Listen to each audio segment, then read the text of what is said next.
எனக்கு ராமலிங்க சுவாமியை பிடிக்கும், அதனால நான் வந்து போற இடமெல்லாம் நீங்க அருள் பெருஞ்சோதியை சொல்லுங்க, அருள் பெருஞ்சோதியை சொல்லுங்க நான் சொல்றேன். நீங்க வாழ்க வளமுடன் வாழ்க வளமுடன் நீங்க சொல்லிக்கிட்டே இருப்பீங்க. அப்ப என்ன ஒருத்தன் உருவாக்குனான்ல, அவனுக்கு நீங்க என்ன முக்கியத்துவம் கொடுக்க போறீங்க?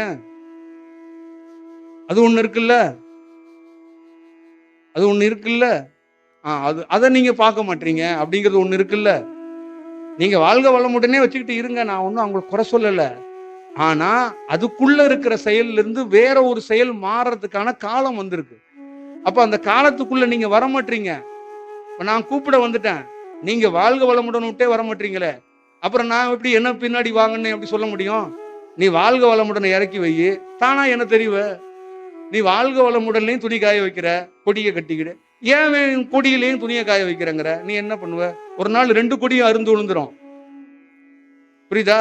நடுவுல உனக்கு 4 பேர் உட்காந்து அழுதுகிட்டு இருப்பாங்க, நீ அருந்து விழுந்துருவ ஒரு நாள். இதான் நடக்கும். அப்ப உண்மையான ஞானியை கண்டறிய முடியாம போனதுக்கு என்ன காரணம்னா, பார்ட் டைமா பண்றது.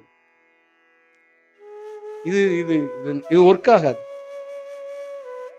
இந்த உலகத்துல நல்லா ஞாபகம் வச்சுக்காங்க, ஞானி அவதரிக்கிறது ஞானியால அவதரிக்கல, அந்த காலத்தால் அவதரிக்கிறார், இறைவனால் அவதரிக்கிறார். நான் தியானம் பண்ணி இந்த விஷயத்தை பெற்றிருக்கிறது என்னால பெறலன்னு சொல்லிட்டேன்.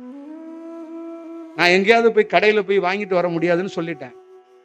ஆலியார்லயோ ஈசிஆர்லயோ போய் நான் வாங்கிட்டு வரலன்னு சொல்லிட்டேன். இது பிரபஞ்சத்தால் வழங்கப்படுகிறது. இந்த காலத்துல, இந்த நேரத்துல, இந்த வடிவத்துல பல்வேறுபட்ட தியானங்கள் வந்தாலும் மக்களிடம் இது கிடைக்கப்பட்ட ஆக வேண்டும் அப்படிங்கிறதுக்காக தான் நம்ம கொடுக்குறோம். அப்ப அங்க பிரத்யேகமாக பிரபஞ்சம் எது நினைக்குதுன்னா, மக்கள் தான் எல்லாத்தையும் பார்க்குது. அது தனித்தனியா பிரிச்சு நீங்க வாழ்க வளமுடன், நீங்க ஹீலிங்கு, நீங்க ஈசா அப்படின்னு அது பார்க்கலையே. இப்ப இவங்கெல்லாம் கரெக்டா இருந்தா நாங்க ஏன் வரணும்? இது தேவையில்லையே. எங்க கடையை மூடி வச்சுட்டு நீங்க உங்க கடையை வெற்றிகரமா ஓட்டலாமே. புரியுதா? இப்ப உங்களுக்கு நம்பிக்கை இருக்குல்ல, வேதாத்திரி சமாதிக்கு தான் போயிருக்காரு, அப்புறம் அந்த கடையை திறந்து ஓட்ட வேண்டியதானே வியாபாரம். சைட்ல ஏன் இங்கிட்டு தாண்டி குதிக்கிறீங்க? இவர் யூடியூப்ல பேச்சு நல்லா இருக்கு, அது நல்லா இருக்குன்னு ஏன் இங்கிட்டு வர்றீங்க? அங்கேயே இல்ல நிக்கணும், நீங்க அங்கேயே நின்னுங்க, அங்கதானே நிக்கணும். அங்க ஏன் நிக்கல?